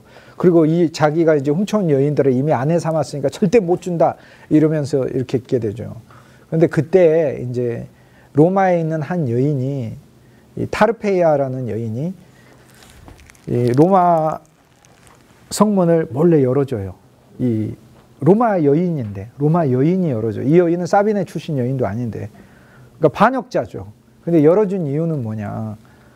그 옆에 있는 사비네 왕국의 병사들이 이게 금을 장식을 많이 했거든요. 그러니까 그 금이 너무 부러웠던 거예요. 그래서 그 병사들이랑 밀리약이 있었어요. 성문을 밤에 네가 열어주면 내가 금을 많이 주마. 이렇게 사비네 왕이 그 여인에게, 타르페이안 여인에게 약속을 했어요. 그래서 그 여인이 열어준 거예요. 그래서 쳐들어왔는데 정작 금을 준다고 약속을 했는데 금을 주기는 줘요. 근데 이렇게 줘요. 이거는 뭘 의미하냐면 이 방패로 금으로 된 이 방패로 이 여인을 계속해서 눌러서 죽여요. 약속을 어기고. 예. 약속 어긴 건 아니고 주기는 줘요. 이렇게. 역사에서는 준다고 하고 처형한 경우도 많고 그래요. 준다고 하고 처형하고. 그래서 이거는 이제 로마의, 이것도 예수님 탄생 전에 나온 데나리온인데 이것도 데나리온이죠. 은화입니다. 순은화. 그런데 이 은화에는 이제 형태가 온전한 거고 제가 가진 건 약간 이제 부서진 겁니다. 이렇게 이 정도로 형태가 온전하면 지난주에 봤던 것 중에 30몇 억 원짜리 보셨죠. 형태가 온전하면 굉장한, 근데 제 거는 그럴 수가 없기 때문에 형태가 많이 부서져 있는 그거예요. 그리고 부서져 있는 게 진품이 많아요. 부서져 있는 게 진짜로. 그래서 여기 보면은 이 로마를 쳐들어온 병사가 오히려 그 방패로 눌러 죽이는 그런 장면들이 있어요. 그래서 이거를 통해 가지고 이제 동전에다가, 이 사건이 일어난 거는 수백 년 전에 일어났지만 이거를 동전으로 계속 뿌리는 거는 애국심을 좀 고취시킬 필요가 됐다. 국가의 애국심을 좀 고취시켜야 돼. 일단 뭐 그럴 때 이런 동전을 이제 뿌려가지고 보내는 거죠. 이제 대선도 새로 했으니까 나라를 파는 그거보다 이제 국가를 위한 그게 되라고, 또 그런 의미에서 또 애국심을 고취하는 그런 동전 이제 보도록 하겠습니다. 이 동전은 여기 보면은 이제 흐려서 그런데 곤도파레스라고 써져 있어요. 그래서 왕의 얼굴이 나와 있는데요. 이 동전입니다. 자, 이건 어떤 동전이냐면 예수님의 제자 12이 세계에 복음을 전하러 다니는데 그중에 도마라는 제자는 사도행전 2장에 모이니까 마가의 다락방에 각기 제자들이 모여서 기도했습니다. 자, 우리는 이제 다락방, 약간 더 높은 방으로 올라가서 기도해야 되죠. 우리 기도가 항상 낮은 수준에서만 기도하면 안 되고 하늘을 기도할 수 있어야 돼요. 그게 더 높은 이상을 보고 기도하는 것이 이 다락방의 기도예요. 어퍼룸이다. 다락방의 기도가 구약에서 다니엘이 기도했고 사도행전 2장에 마가가 기도해요. 우리가 구하는 바가 다 땅에 속한 것이면 어리석은 거죠. 기도라는 건 진짜 살아계신 그리스도 예수의 영이 내게 들어오는 거예요. 내 환경에, 어떠한 환경에서든 예수 그리스도의 평강과 기쁨과 의가 넘치도록 내 안에. 그것이 바로 기도의 본질이죠. 그래서 모든 기도는 그 순간 응답받은 거예요. 왜냐하면 주님을 달라는 것이기 때문에 내가 주님을 얻은 거예요. 모든 기도는. 도마가 거기서 기도하다 보니까 방언을 받았네요. 근데 방언은 이제 선교 방언이기 때문에 확인을 해보니까 인도. 그래서 도마가 인도로 복음을 전하러 가게 되는데, 인도로 복음을 전하러 갔을 때 그 인도의 왕이 도마에게 네가 무엇을 잘하느냐 그랬더니 저는 건축사입니다. 집을 잘 짓습니다. 아, 그러느냐. 더구나 도마가 대답을 이어서 하기를 우리 옛날 선조인 솔로몬 왕은 세계에서 참으로 화려한 궁궐과 성전도 지었습니다. 그래서 이제 인도의 왕이 인도 북부에 있는 자그마한 왕국이었는데 그 이야기를 듣고 그러냐 그럼 네가 내 왕국을 지어주라 해가지고 여러분이 제 책에서 읽었던 대로 그 왕이 이제 도마에게 궁궐을 짓는 역사를 맡기죠. 그런데 궁궐이 하나도 안 지어져요. 돈을 엄청 타갔는데 그 돈을 다 써버렸다는 얘기만 듣게 되죠. 어느 날 불러서 물어보잖아요. 궁궐 어디서 짓고 있냐. 우리 도마가 하늘나라에 왕의 궁궐을 지었습니다. 이렇게 얘기를 한 거예요. 내가 착한 사람이 돈 다 나눠줬다고 하면서 그 왕이 도마를 내일 처형하라고 합니다. 그런데 그날 밤 꿈에 그 왕이 진짜 꿈에 하늘나라에 갔더니 천사가 자기를 어느 화려한 궁궐로 안내를 하더라고요. 이것이 너의 집이다. 그 얘기를 듣고 깨어나서 이제 도마로 불러서 복음을 듣고 이제 도마에게 본격적으로 복음을 자기의 왕국에서 전할 수 있게 했다라는 게 이제 기독교 전승의 초기 기독교에 나와요. 그러면 초기 기독교 이제 문헌 중에 이게 이제 도마의 이제 선교에 관한 기록들이에요. 근데 그 기록을 많은 사람들이 믿지를 않았어요. 왜 안 믿었냐면 그 이후에 이 기록 말고 다른 기록들을 도마가 갔던 왕국에 대한 역사적인 기록을 확인할 수가 없었어요. 그런데 도마에게 돈을 주고 궁궐을 지으라고 했던 그 왕은 이름이 곤도파레스라고 초대기 기독교 문헌이 나와요. 근데 그 곤도파레스라는 이름을 가진 왕의 문헌을 어디에서도 찾을 수가 없어요. 다른 책에서도. 근데 이제 1800년대가 되면서 인류는 이제 학문이 발전하게 되잖아요. 계몽주의 이후로. 발전하게 되면서 고고학이라는 학문도 굉장히 발전하게. 근데 고고학이 곳곳에 많은 유적들을 이제 살펴보면서 역사적인 실제 일어났던 일들을 증명하는 건데 갑자기 한무더기에 인도 북부에서 곤도파레스라는 이름을 가진 왕의 동전이 발견이 됐어요. 그러니까 도마의 기록에만 남아 있었고 1800년대 어떤 책에도 나와 있지 않던 왕의 동전이 발견. 그리고 나서는 그 뒤로 이 왕국이 실제했다라는 것이 이제 후대 학자들에서 더 알려지게 되면서 그 여러 가지 발굴 작업이 더 이루어지고 또 더 많은 동전들이 발견되고 그래서 지금 제가 여러분에게 방금 돌아봤던 것이 이 곤도파레스 왕의 동전입니다. 로마서 3장은요. 성경 전체에서 가장 큰 여행을 한 장입니다. 영적 여행. 제가 에스더서를 읽으니까 에스더서가 참 놀랍더라고요. 에스더서는 배경이 페르시아 제국이에요. 등장인물을 볼까요? 아르타크세르크세스, 아하수에로, 그죠? 크세르크세스, 아닥사스다가 아니라 아닥사스다의 아버지 크세르크세스, 하수에로, 흐세르가 크세르니까. 등장인물이 페르시아 황제, 황후, 모르드게, 하만, 막 총리, 막 이런 인물들이 막. 근데 거기에서 모든 것의 문제는 뭐예요? 어디서 시작하죠? 마음에서. 왜 그렇죠? 와스디의 마음이 높아지니까 폐위되죠. 에스더가 왕후가 되죠. 그죠? 하만의 마음이 높아져서 모르드게 왜 나한테 인사 안 하지가 결국에 그의 멸망의 원인이 되죠. 끝까지 미워해서. 마음에서 시작해요. 우리가 행위를 이야기하는데요. 엄밀히 복음을 보면 이렇게 돼요. 마음, 행위, 마음 이렇게 갑니다. 무슨 얘기냐? 먼저 우리 마음이 교만해요. 그러니까 주님을 믿어요. 믿는데 율법을 알고 율법을 내 행위로 지켜가는 데서 그리스도 없이 그냥 내가 바로 지키는 데서 예수님이 그렇게 얘기해요. 네가 계명을 알고 네가 그 계명을 나의 도움 없이 나의 은혜 없이 나의 영 없이 나의 생명 없이 지킨다면 너는 자기 의의를 쌓는 것이라. 결국에 이 모든 율법이 너로 하여금 남을 판단하는 자가 되게 하고 네가 실제로는 그 말씀이 네 안에 영과 생명으로 실제로 진리로 있지도 않은 채 너는 교리와 문자의 한 거기에 젖어든 독선적 종교인이 되어서 남을 오히려 판단하는 자서. 이게 로마서 2장이 말하는 바잖아요. 2장이 말하고자 하는 바잖아요. 그게. 에스더서는 영역은 제국인데 모든 문제는 실은 마음에서 일어나는 이거 하나. 하만이 자기 마음의 분이 여겨. 이걸 견딜 수 없어 그의 파멸이 오는 거죠. 제국 민족의 문제까지 오는 거죠. 이것 때문에 모든 유대 민족을 죽여야 되겠다까지 엄청난 스케일로 가는 거죠. 이처럼 범위가 넓고도 깊은 게 어디가 있어요? 성경에. 범위는 제국이에요. 신부는 황제예요. 문제는 어디에 문제 있어요? 마음에 문제 있어요. 로마서 3장은 영적인 여정을 가장 깊게 하는 것이에요. 모든 사람이 죄를 범하였으면 하나님의 영광에 못 이뤄요. 그 길에는 파멸과 고생이 있어요. 파멸이고 고생이라는 것은 그들 속에 있는 엄청난 환난을 말하는 거예요. 이것이 우리 위치예요. 그리스도 없는 우리 위치. 그런데 율법의 의와 전혀 다른 의가 나타났으니 이 의는 율법의 행위로 말미암는 것이 계명을 알고 심지어는 이방인뿐만 아니라 유대인들 할지라도 계명을 알고 계명을 지키는 내 노력에 의해서 나타나는 의가 아니라 믿음으로 말미암은 그리스도 예수로 말미암은 의라. 그렇게 얘기하고 그리스도 예수 안에 있는 구속으로 말미암아 그의 피로 우리가 의롭다 함을 의롭게 되었느니라.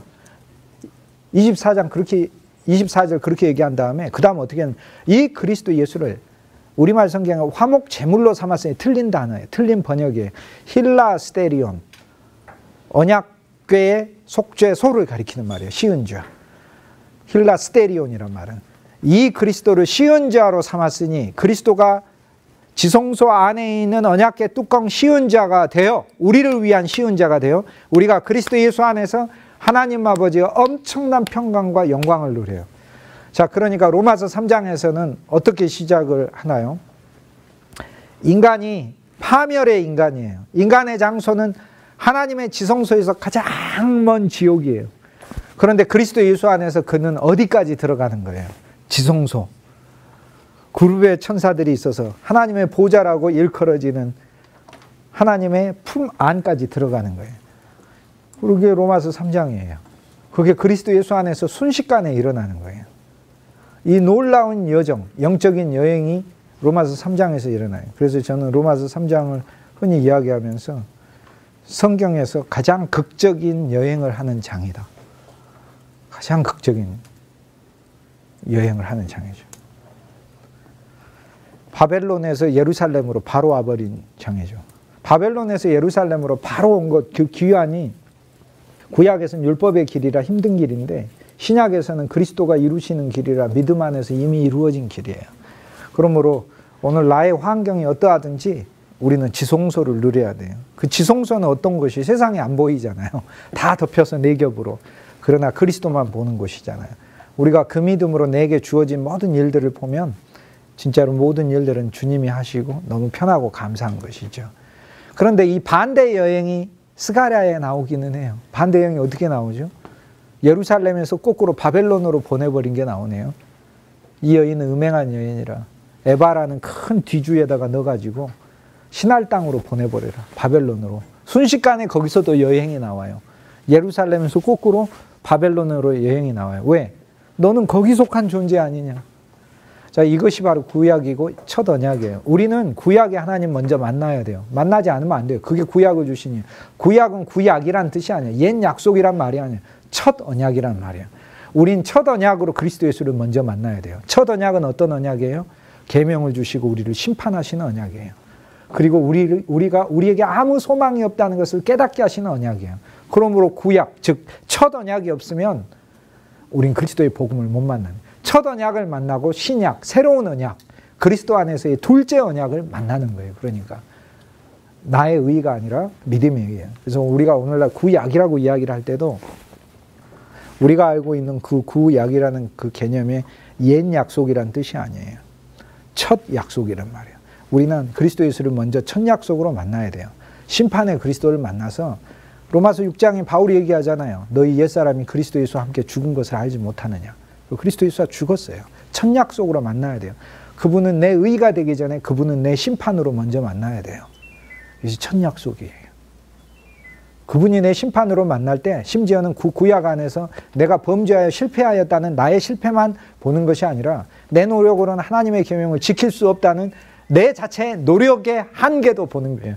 한계뿐 아니라 그것이 사실 육적인 것이 끼어 있으므로 소용없음을 보는 거예요. 소용없음을. 그러므로 우리가 그리스도 안에서 이제 점점 저와 여러분이 하나 이루어야 될 게 있습니다. 성화의 온전함, 웨슬레 선생님이 이야기했던 그것은 무엇을 의미하느냐. 나의 모든 육체의 행위들 가운데 그리스도 예수의 생명이 정말로 넘치는 수준까지 가게 되기를. 그래서 내가 행하는 일들이 단순히 육체의 일이 아니요. 그것이 생명의 일이 되기를 그것을 구하는 바가 되는 것이죠. 로마 3장은 그래요. 아담이 질문하죠. 로마 3장에서 종교가 유익이 있습니까? 그러면 율법을 배운 자가 그럼 유익이 무엇이란 말입니까? 두 번째 질문도 또예요. 믿지 않았는데 그러면 하나님의 약속은 어떻게 됩니까? 그 다음 세 번째 질문. 내 죄가 하나님의 은혜를 가져왔습니까? 그럼 네 번째 질문. 나는 심판을 받습니까? 안 받습니까? 이 네 번째 질문에 대해서 네 가지 질문에 대해서 로마서 3장은 대답을 합니다. 1절에 유대인의 나음이 무엇이뇨? 이렇게 해요. 자, 그러면 우린 그리스도 예수를 만나 문자와 율법으로 외면적 유대인으로 지금 믿고 있어요. 그러면 그 유익이 무엇인가? 2장에서 보다면 문자와 할례, 즉 외적인 노력으로만 예수님을 믿으면 위선적인 그리스도인이 될 수밖에 없다는 걸 바울이 보여주고 있고, 안에 내적 실제이신 그리스도 예수로부터 계속 비껴나간다는 걸 로마서 2장에서 얘기했는데 3장에서 그러면 하나도 장점이 없습니까? 라고 이제 3장 1절에 바울이 오히려 우리의 질문을 받아서 얘기하죠. 할례의 유익이 무엇이냐? 그럼 우리가 육적으로 막 할례 외적인 예식들, 우리가 오늘 교회에서 드리는 외적 예배들, 어떤 행사들, 의식들, 그럼 그런 것들은 유익이 없단 말입니까? 라고 바울이 얘기하니까 바울이 그렇지 않다, 유익이 있다 이렇게 얘기합니다. 그런데 이 유익은 우리 자신에게 있는 것이 아니고 결국 다 하나님의 말씀에 달려있는 거죠. 왜냐하면 3장 2절에 범사에 많으니, 실은 살펴보면 여러 가지가 많아요. 어쨌든 율법으로라도 그리스도 예수를 듣는 것은 그리스도 예수를 모르는 것보다 훨씬 낫지 않습니까? 훨씬 낫지 않나요? 1700년대 우리나라에 카톨릭 들어왔는데 1700년대에 카톨릭 들어온 거는 이단을 믿은 겁니까? 그러면은 개신교 선교사들은 1884년에 와서 복음 전하는데 그럼 1700년대 성도들은 카톨릭 안 믿고 그러면은 단골레 뒤에 삼신할매 믿어야 그게 더 나은 건가요? 카톨릭 신앙이라도 믿어야 하지 않나요? 사실 정말로 범사에 유익이 많아요. 그러니까 어쨌든 율법으로 우리가 그리스도 예수를 믿더라도 이득이 있다. 근데 첫째는 어찌됐든 하나님의 말씀을 맡았습니다. 하나님의 말씀이 우리에게 있다는 게 유익이에요. 그러므로 사실 유익도 내가 유익이 아니라 나하고 관계없는 하나님의 말씀이 유익이에요. 내가 말씀을 알고 있다는 것 자체가 유익이다 그 말이에요. 그것이 이제 바울이 말하고자 하는 바이죠. 구약의 할례는 표징이잖아요. 표징이고 인이죠. 표징이니까 진짜 영적 할례를 가리키는 거죠. 그 영적 할례 속에는 하나님의 말씀이 들어있고, 말씀은 곧 언약이 들어있고, 언약엔 약속이 들어있고, 약속에는 그리스도 예수의 생명이 들어있잖아요. 그러니까 말씀 안에 언약이 있고, 말씀 안에 약속이 있고, 말씀 안에 예수의 생명이 있고. 그러니까 결국에 하나님의 말씀 로기아를 맡았다. 이 로기아를 맡았는데 이 로기아는 살아있는 로고스를 가리키고, 이 살아있는 레마가 우리 심령에 오기까지의 이 기준이 되는, 기본 틀이 되는 말씀이 어쨌든 맡아져 있다라는 거죠. 자, 이거를 그러면 우리의 사역에 어떻게 적용이 되는가?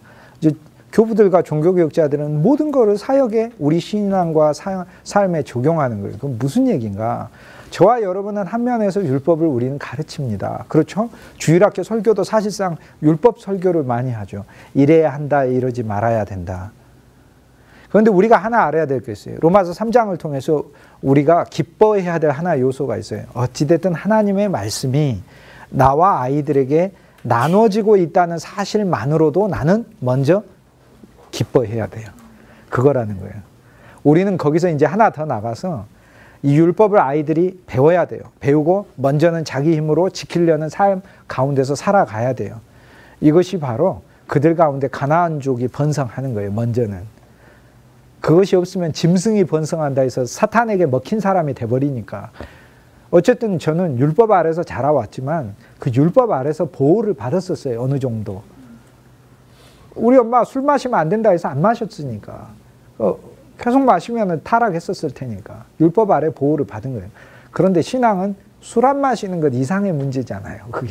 그게 그리스도 예수를 실제로 내 안에 만나는 것의 문제니까 율법은 몽학 선생이 되어 나를 그리스도께 인도해 주기까지의 나를 지켜줬어요.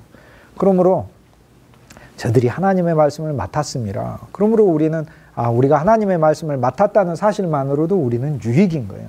이것을 가르친다는 것만으로도 유익인 거예요. 우리에게는. 그들이 알고 있다는 것만으로도 유익인 거예요. 그런데 우리는 이제 그 차원에 더 나아가 우리가 전하고 가르치는 이 말씀은 죽은 문자가 아니고 생명과 영의 말씀이라는 믿음 아래서 전달되고, 이것을 성취하는 분도 내 노력이 아니고 그들 노력도 아니라 그들 안에 있는 그리스도 예수의 영과 생명이라는 사실을 우리가 깨달았을 때, 그때 우리는 비로소 모두를 주님이 하신다는 그 믿음으로 이끌어내는 존재가 되는 거죠. 3장 3절에 보면은 또 하나가 있어요. 하나님의 언약을 불러온다는 거예요. 말씀을 알고 있어서 못 지켰다 하더라도 어떤 자들이 믿지 아니하였으면 어찌하리요?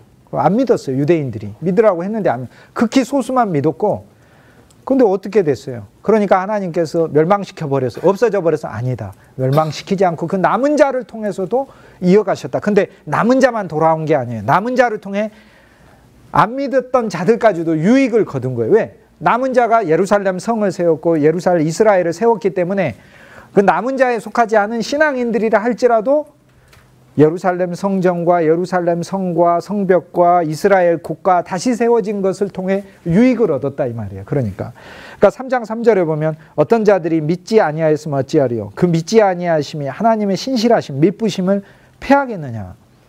이게 복음이죠. 이스라엘 백성들이 하나님 복음을 자기의 율법으로 그리고 노력으로 지키는 실패했네요. 그러니까 하나님이 하신 방법이 뭐예요? 다시 율법 주고 다시 니들이 지켜라가 아니라 하나님은 반드시 우리를 얻으시겠다고 약속하셨잖아요. 그 약속을 하나님은 지키시니까 인간의 실패를 하나님은 보이시고 우리가 실패했다고 하나님의 신실하심이 없어지겠느냐. 우리는 실패해도 반드시 하나님은 우리를 얻으신다. 지금 바울이 그걸 얘기하고 있는 거죠. 그래서 3장 4절에 그래서 그리스도 예수를 통한 믿음의 의를 하나님이 그래서 가져오신 것이다. 율법의 의를 통해 사람이 의롭게 될 수 없다는 것을 하나님은 미리 아셨는데 왜 주셨는가? 인간이 교만해서 자기 스스로 해보려고 하니까. 구약시대 때도 그렇고 지금도 그러니까 그걸 깨닫게 하시려고 그 과정을 우리로 하여금 거치게 하셔서 내 안에 그리스도 예수가 이루어지는 일은 그리스도 예수와 나의 영적 교제와 교통, 그분과의 연합을 통해서만 이루어지는 것이구나. 그것이 그분의 일이구나 라는 걸 깨달았을 때 이것이 바로 율법의 완성이구나. 이제 우리가 그걸 알았을 때 이제 우리가 예수 믿는 목적이 바뀌게 되죠. 우리가 교회에 오는 목적이 바뀌게 돼요. 나는 교회에 와서 단순히 위로만 받고 가기 위해서 오는 게 아니에요. 내 안에 그리스도를 채워가기 위해 오는 거예요. 나는 한 주일 동안 그리스도의 사람으로 살기 위해서인 거죠. 그리스도 없으면은 나는 죄와 어둠과 염려와 불신이 내 안에 가득 솟아나기 때문에 그래요. 그래서 여기서 바울이 3장 3절에 인용하는 구절이 뭐냐. 어떤 자들이 믿지 아니하였다고 어찌하리요. 믿지 아니하였으면 어찌하리요. 그 믿지 아니함이 하나님의 미쁘심을 패하겠느냐. 어떤 자들이 믿지 아니하였으면 어찌하리요. 그 믿지 아니함이 하나님의 미쁘심을 패하겠느냐. 자, 이건 우리 생활에서도 마찬가지예요. 저는 한때 모태신앙 비슷하게 이렇게 성장하면서 제 나름대로는 잘 믿는다 생각을 했어요. 근데 잘 믿는 게 아니라는 것을 어느 순간 깨달았어요. 그 순간 저의 마음은 점점 하나님으로부터 멀어지고 그러나 외적인 종교의식은 결코 저를 떠나지 않았어요. 주일도 예배도 드리기도 하고 뭐 찬송도 부르기도 하고 그러나 어느 날 완전한 불신 안에 있게 된 거예요. 심지어는 오스대학교에 교수로 있으면서도 불신 안에 있는 거예요. 신학을 가르치면서도 불신 안에 있는 거예요. 신앙과 신학은 틀립니다. 신학은 신앙생활을 하는 최고의 대적이 될 수 있습니다. 가장 여러 면에서 우리가 영적인 실제를 못 보면 외적인 것 갖고 착각하게 돼 있어요. 그런데 여기에서 바울이 3장 4절에서 인용하는 거 시편 51편 4절 말씀인데 이것이 밧세바의 일 때문에 다윗이 하나님 앞에 기도하는 것을 가리켜요.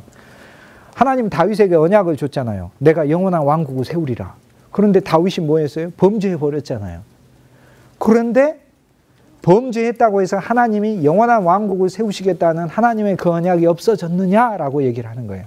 없어지지 않고 하나님은 다윗과 밧세바의 관계 속에 다윗을 새로 나게 하시고 회개시키시고 결국에는 그 밧세바를 통해서 낳았던 솔로몬이 다윗 왕국을 이어가게 하심으로 인간의 범죄가 그리스도 예수 안에서 새로워져서 하나님의 경륜을 이루는 자료로 쓰여지게 한다. 그거를 얘기를 하는 거죠. 그러니까 우리는 진실로 일생 살면서 어느 그리스도인인지 부침이 있어서 주님을 잘 믿지 못하게 돼요. 믿지 못하게 될 때 이 말씀이 우리에게 기둥처럼 은혜처럼 있는 거예요. 우리가 하나님을 잘 믿지 못한다고 해서 우리를 반드시 얻으시겠다는 하나님의 그 언약이 없어지겠느냐. 안 그런다. 그리스도 그분은 반드시 우리를 찾아오시고 얻으신다라고 바울이 얘기하는 거예요. 이것이 내가 율법을 놓고 지키는 의가 아니라 그리스도 그분이 내 의가 되시는 그리스도의 사랑의 의다. 이렇게 얘기하는 거죠. 직업의 문제를 가지고 간단히 얘기해 볼게요.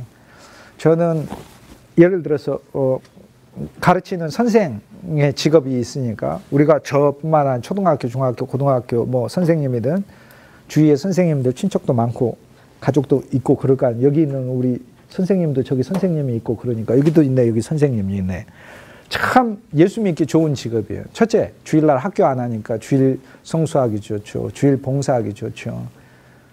그런데요, 엄밀히 이야기해 볼까요? 예수 믿기 진짜 어려운 직업이에요. 첫째, 지식의 세계에 있기 때문에 그리스도의 말씀보다 지식을 더 우월하게 생각하고 굉장히 교만해요. 왜? 어설프게 존경받거든. 그러면 더 마음이 높아져 있어요. 그리고 어디에서나 선생하려고 그래요. 저 못 보셨어요? 항상 선생하려고 그러는 거 못 보셨어요? 그러니까 회개거리만 쌓는 거예요.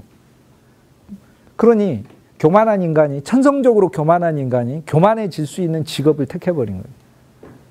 그러니까 사실 그리스도의 말씀에 선생 되지 말라고 말씀하셨는데, 선생, 내 마음에, 그러니까 외적인 제가 선생을 할 수 있어요. 그러나 마음으로 내가 여러분 선생이다, 이런 생각을 하는 걸 주님 갖지 말라고 하는 거거든요. 제도가 선생으로 있어도. 그런데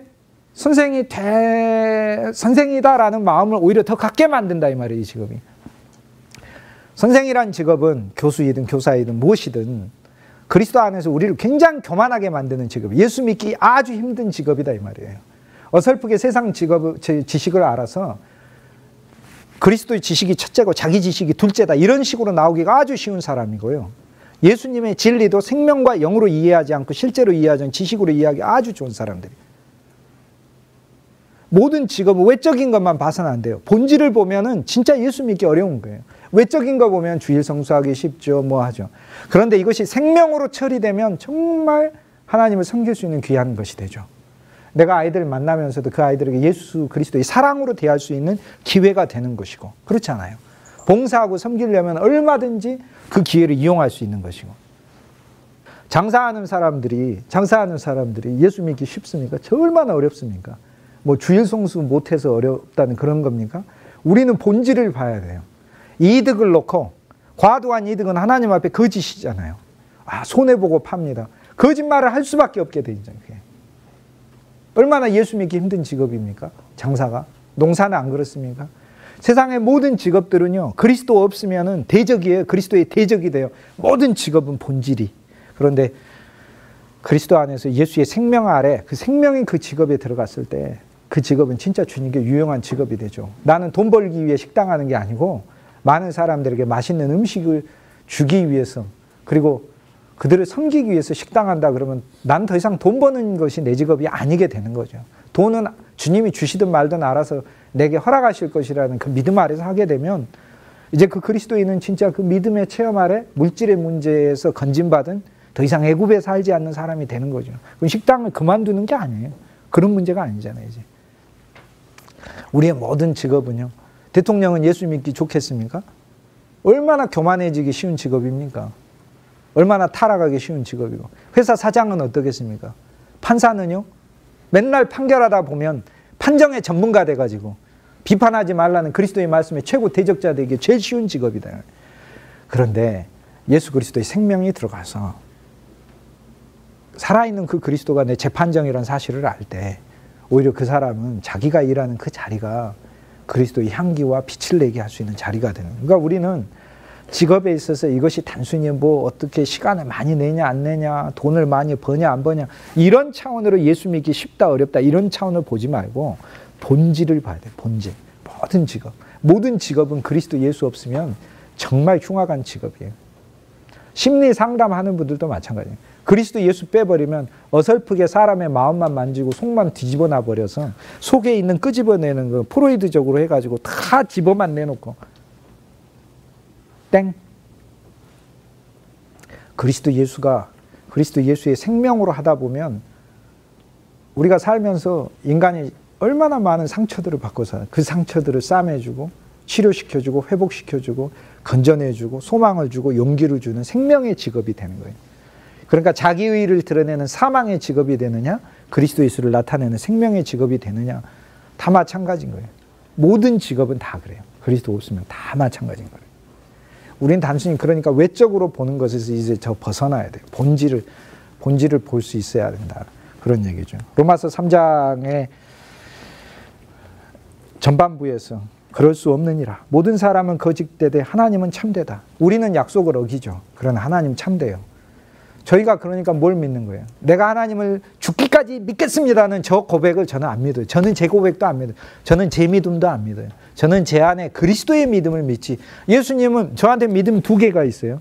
하나는 내가 예수님을 믿는 나의 믿음과 예수님이 하나님을 믿는 예수님의 믿음이 내 안에 두 개가 있어요.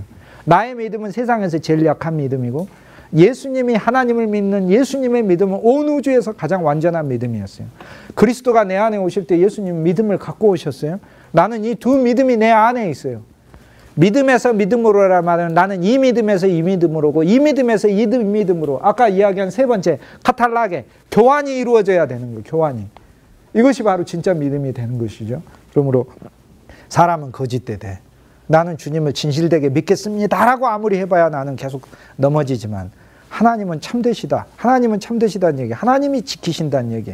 하나님이 이루신다. 그럼 우리의 믿음은 그리스도가 이루실 것이다. 우리 기도 저는 그래서 제 인생에 대해서 제 믿음의 근거에서는 한없이 안심스러워요. 내가 일생 예수님 잘 믿을 것 같지가 않아요. 내가 내 믿음의 근거에서 봤을 땐. 그런데 나는 거짓되나 하나님은 참되시다. 하나님은 이루신다. 내가 죄인이라고 해서 하나님의 의로움이 없어지겠느냐. 내가 다윗처럼 범죄자가 됐다고 해서 하나님께서 나를 통해 반드시 다윗 왕조를 이루시겠다는 하나님의 그 약속은 없어지겠는가? 없어지지 않는다. 라는 그 믿음을 취할 때 그리스도는 진짜 이루어 가신다는 거죠. 그게. 그분은 신실하시다. 그분은 신실하다. 그래서 이제 3장이 되면서 바울은 나와 세상, 나와 계명, 내가 지키냐 안 지키냐 해서 우리 초점을 점점 옮겨요. 이제 하나님께로 옮기는 거예요. 하나님께로 옮기면서 우리 자신에 대해서는 더 이상 우리가 기대고 바라는 것이 없다라는 것을 이제 인식시킵니다. 인간은 언약을 저버려도 하나님은 구원하실 거예요. 그게 언약이기 때문에 그래요. 그게 무지개 언약이기 때문에. 무지개 언약은 하나님의 언약 중에는 쌍무 언약이 있죠. 네가 이것을 하면 내가 지키리라. 이 언약이 있지만 하나님은 그런 언약만 있는 게 아니에요. 일방적 언약도 있어요. 어떤 할례 언약이죠. 베이비가 뭘 알아요? 베이비가 내가 할례 받겠습니다 해가지고 자원에서 손들어서 할례 받았어요. 8일 만에 할례라는 게 무슨 말이에요? 아무 힘도 없고 연약하고 자기 의지도 없어요. 그러나 하나님이 치신 거예요. 하나님이 표를 주신 거예요. 일방적이에요. 가인이 무슨 득이 있었어요? 가인에게. 가인을 죽이는 자는 7배나 벌을 받는다. 하나님의 보호의 표를 받을 가인이 한 착한 일이 뭐가 있나요? 가인이 한 착한 일은 하나도 없고 단지 이야기하자면 아벨의 기도밖에 없었어요. 아벨이. 죄가 형을 삼킨 거지 형이 나를 죽인 것이 아니기 때문에 아벨의 피가 땅에서 의인의 피로서 형 가인의 죄를 용서해달라고 하나님께 신원하고 있었으므로 아벨의 피의 공로로 하나님이 가인에게 표를 주신 거예요. 이것을 일방적 계약이라고 부르는 거예요. 무지개, 일방적으로 하나님 보호하신. 이게 하나님의 언약은 일방적으로 우리에게 주시는 것 위에 서 있는 거예요. 우리의 믿음은 거기에 근거해야 돼요. 저와 여러분은 그러니까 일생 동안 하나님 언약을 어느 시기에 저버릴지도 몰라요. 그러나 우리 안에 깊은 믿음이 있죠. 내가 끝까지 잘 믿는다는 믿음이 있는 게 아니에요. 하나님은 기필코 나를 버리지 않으시고 나를 완전히 얻으실 거라는 그 믿음이 있는 거죠. 여기서 바울이 그래서 우리 자신이 계명을 알고 지키는 믿음에서 이제 하나님의 언약에 대한 믿음으로 우리의 생각과 관점을 이렇게 바꾸고 있는 거예요. 그걸 이야기하면서 시편 51편을 로마서 3장 4절에서 인용하는데 시편 51편은 밧세바의 죄로 인해서 다윗이 기도하여 정결케 되는 거잖아요. 그래서 여기서 바울이 말하고자 하는 경우는 하나님은 어떠한 경우에도 진실로 의로우시고 3장 4절에 사람은 다 거짓되되 하나님은 참되시다. 시편 51편 4절에 기록된 바 주께서 말씀하실 때 의롭다 하시면 얻으시고 주님이 하시는 일은 의로우신 일이에요. 주님이 판단받으실 때 하나님이 행하시는 일은 뭐든지 이기시는 일이에요. 하나님이 이기신 일이에요. 그러니까 다윗이 범죄하여 징계를 받아도 하나님이 이기신 사건이에요. 그래도 하나님은 또 다른 면에서 이기실 거예요. 왜냐하면 하나님이 너의 보좌가 영원하리라 언약을 줘놓고 다윗이 범죄했다고 하나님이 그 약속을 안 지켰다면 다윗만 패배하는 게 아니라 하나님도 패배하니까 그러는 거예요. 하나님도 자기 말에 패배가 오게 되잖아요. 그러나 다윗이 의지하는 게 어떤 언약이에요? 여호와께서는 이기실 것입니다. 하나님은 하나님이 하신 말을 반드시 지켜나가는 게 하나님이 이기시는 것일 겁니다. 그러므로 내가 범죄하였다 하더라도 나를 정결하게 하사 하나님의 새 언약을 반드시 영원한 다윗 왕조를 나를 통해 세우실 겁니다 라고 신뢰하는 거예요. 이것이 바로 다윗이 51편 4절에 기도했던 건데, 이 내용을 바울이 인용을 하면서 우리의 초점을 그리스도 예수께 맡기고 있습니다. 3장은 그리스도 예수 안에서 파멸과 고생이 있는 우리를 지성소의 언약궤 뚜껑까지 씌운 자, 하나님의 보좌까지 여행시키는 장이다. 그리스도 예수 안에서 순식간에 이 놀라운 변화가 일어났다. 그리고 하나님의 언약 아래서 그분의 신실하심과 믿으심이 우리에게 기둥처럼 서 있다. 우리 자신은 신뢰할 만한 것이 못 되나 하는 거예요. 이 바로 이것이 3장에서 이제 우리를 초대하는 초기의 메시지입니다.